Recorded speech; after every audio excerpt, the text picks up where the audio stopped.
Good evening అందరికీ. యూనివర్సల్గా first best wishes అండి. వచ్చినందుకు థ్యాంక్స్ మీడియా మిత్రులకి, యాక్టర్స్కి, ఫ్రెండ్స్కి, మా చీఫ్ గెస్ట్ అనిల్ గారికి థ్యాంక్ యూ సో మచ్ అందరికీ ఇక్కడ ఉన్నందుకు. అందరం గురించి మాట్లాడుకున్నాం. మా గురించి మేము మాట్లాడుకోవడం అంటే ఆబ్వియస్లీ అందరు చాలా బాగా చేశారు, అది తర్వాత మాట్లాడుకుందాం. ఫస్ట్ ఈరోజు నేను అడ్రస్ చేద్దాం అనుకుంటుంది. పొద్దున సినిమా గురించి ప్రీ రిలీజ్ ఉంది, మా గురించి మేము మాట్లాడుకుంటాం. సర్లే, మీకు ఏమైనా డౌట్లు ఉంటే అడగండి, దాని గురించి మాట్లాడతానని అంటే ఈరోజు అది చేద్దాం అనుకున్నాను. ఎక్కువగా నాకు పొద్దున్న నుంచి వచ్చిన క్వశ్చన్స్లో ఓటీటీలో చూడొచ్చు ఈ సినిమా అని అనిపిస్తుంది, థియేటర్కి ఎందుకు వెళ్ళాలి అనే మెయిన్ క్వశ్చన్ ప్రేక్షకుల నుంచి వచ్చింది చాలా ఎక్కువ వరకు. సో అంటే రేంజ్ ఆఫ్ యాక్టర్స్ బట్టి సినిమాకి వెళ్ళాలా లేదా అని డిసైడ్ అవుతున్నారా, రేంజ్ ఆఫ్ ఎమోషన్స్ బట్టి సినిమాకి వెళ్ళాలా లేదా అని డిసైడ్ అవుతున్నారా, లేదా ఏ ఎమోషన్ కోసం సినిమాకి వెళ్తున్నాను అని మీరు డిసైడ్ అవుతున్నారో నాకు అర్థం కాలేదు పూర్తిగా. సో అదొకటి నేను అడ్రస్ చేస్తాను మెయిన్గా ఈరోజు. ఒక సినిమా చూసినప్పుడు, ఒక పెద్ద యాక్షన్ సినిమా, పెద్ద హీరోది ఒక బ్యూటిఫుల్ విజువల్ చూపించినప్పుడు మనకు ఒక ఎమోషన్ వస్తుంది. అదే రీసెంట్ చాలా సినిమాలు మనం చూసాం, అంటే యాక్టర్స్ని పక్కన పెట్టి, రేంజ్ ఆఫ్ యాక్టర్స్ని పక్కన పెట్టి, ఇది ఒక చిన్న మంచి ఫీల్ గుడ్ కదా అని చూసిన చాలా చిన్న సినిమాలు చాలా పెద్ద హిట్లు అయినాయి. ఒక రేంజ్ ఆఫ్ యాక్టర్స్ పెట్టి ఒక ఊర్లో ఒక కథ, అంటే ఈ ఎమోషన్ ఇలాగే ఉంటుందేమో అని రిలీజ్ ముందు పోస్టర్ బట్టి చూసి డిసైడ్ అయిన దాన్ని బట్టి సినిమాలు ఆడడం అనేది జరగట్లేదు ఈ మధ్య. రీసెంట్గా మనం చాలా సినిమాల్లో చూసాం. సో ఒకటి, ఆ క్వశ్చన్ అడిగిన వాళ్ళకి నేనేం చెప్తున్నానంటే, when you know that okay దీంట్లో మ్యాటర్ ఉందేమో, లేదు ఉన్నట్టు అనిపిస్తుంది, రెగ్యులర్గా వచ్చే సినిమాల్లాగా ఇది అనిపించలేదు, ఏదో ఉందేమో అని అనిపించినప్పుడు ఆ గట్ ఫీలింగ్ని ఫాలో అయ్యి థియేటర్కి వెళ్ళండి. That's basic. దాని తర్వాత ఆబ్వియస్లీ మీకు సినిమా రిలీజ్ అయిన తర్వాత జనాలు చెప్తారు అది ఎలా ఉందని. సో బిఫోర్ రిలీజ్ మేము ఈ మాత్రం చెప్పగలుగుతాం. So that's what I want to address today. And premiers we are చాలా lucky to get all the exhibitors that we got today.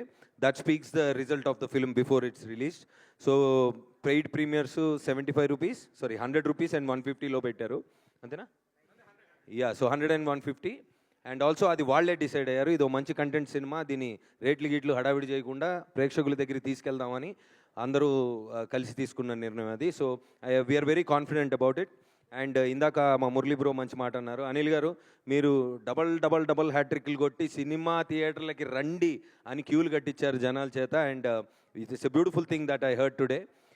కొత్త డైరెక్టర్లు అందరి తరపున అనిల్ గారికి థ్యాంక్స్ చెప్పారు, అలాగే యాక్టర్స్ తరపున కూడా I'm thanking you for making, అంటే ప్రేక్షకులకి సినిమా థియేటర్కి రావాల్సిందే మీరు. నేను సంక్రాంతికి వస్తున్నాకి వెళ్ళి కింద పడి డొల్లి నవ్వి చచ్చిపోయాను నేను 10 మంది వెళ్ళి.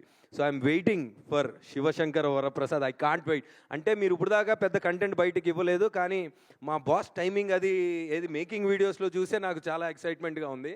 So I'm really looking forward for that film. So దండోరా 23rd నుంచి పెయిడ్ ప్రీమియర్స్ ఉన్నాయి, సో రండి చూసుకుందాం. అయితే ఇంపాక్ట్ ప్లేయర్స్, అవును రండి చూసుకుందాం, అయిపోయింది ఇంకేంటి ఇంకా ఇంత చూపించాగా. సో ఈరోజు ఇద్దరు ఇంపాక్ట్ ప్లేయర్స్ గురించి మాట్లాడతానండి ఈ స్టేజ్ మీద. అంటే నేను ప్రిపేర్ అవ్వలేదు, అంటే ఈ 2 పేర్లు చెప్దామని. ఇందాక అందరం కూర్చున్నాం, అందరి గురించి మాట్లాడుతున్నారు. టీజరు ట్రైలరు పాట వేసినప్పుడు ఎంతసేపటికి నేను మన ట్రాక్ ఇలా ఉంది, మన దగ్గర నుంచి కామెడీ వస్తుంది, శివాజీ గారి ట్రాక్ ఇలా ఉంది అని అదే ఆలోచిస్తూ అందరి గురించి ఆలోచిస్తున్నాను. కానీ దండోరా పాట నేను లేనప్పుడు, I was not in the country, I couldn't come. ఆ మెయిన్ టైటిల్ సాంగ్ రిలీజ్ అప్పుడు ఆ ఎనర్జీ నేను మిస్ అయ్యాను, అది నేను విన్నాను. కానీ ఇక్కడ ఈ ఫుల్ సౌండ్లో ఆ ఒక్కొక్క లిరిక్ని వచ్చిన వీడియో చూసిన తర్వాత మెయిన్ ఇంపాక్ట్ ప్లేయర్ శ్యామ్ గారు ఈరోజు నాకైతే. అసలు అంటే ఏంది, దేని గురించి సినిమా, అరే ఎంతసేపటికి ఒక యాక్టర్గా సినిమా బయటికి రాబోతుంది అన్నప్పుడు మనకేమొస్తుంది అని ఆలోచిస్తాం.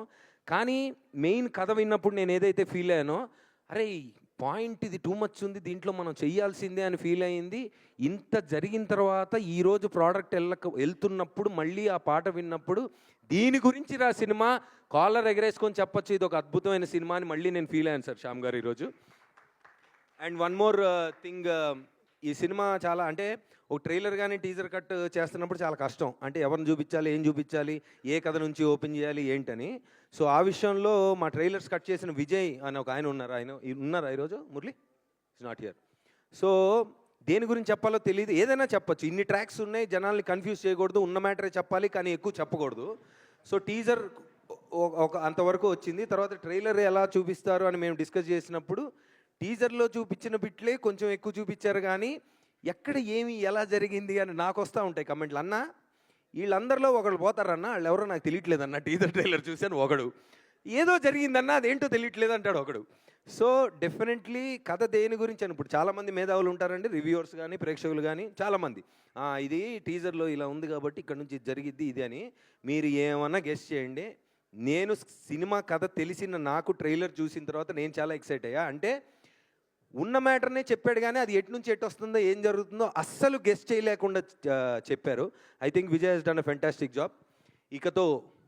ఇంతటితో 23rd see you at paid premieres. Thank you so much. Thank you Navdeep garu, thank you so much.